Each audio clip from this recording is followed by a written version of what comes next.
y'all, welcome back to the channel. I want to wish you a happy Sunday. We're getting some rain in my area. I just want to show you all really quickly a system that I have for fetching rainwater.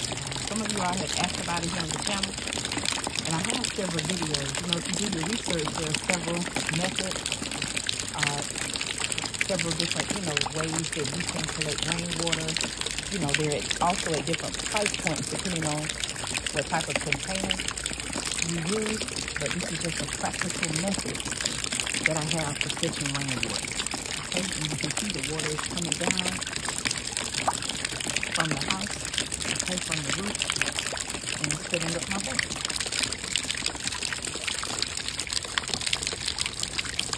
Simple, practical method for collecting rainwater, okay? Not to say anything is wrong with the more expensive method, but sometimes we have to, look at practical, affordable ways.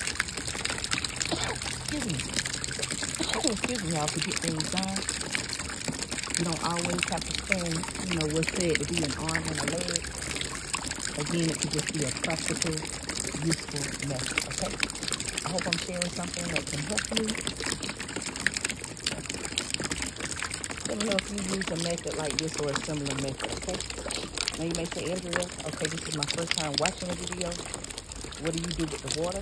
Well, I use it for my garden, but guess what, y'all?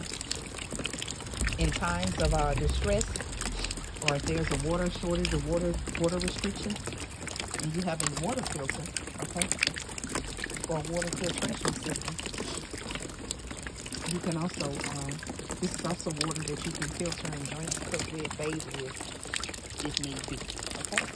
All right, take care, y'all. See, that one is a little bit muddy again. The water is coming from off of the roof, so any type of debris, leaves, all that is in there, okay? But y'all, listen, that's not going to hurt your garden, okay? And if you use a water filtration system, all of that will filter out anyway, okay? All right, y'all, take care, be blessed and safe. Thank you so much for supporting me here on the channel.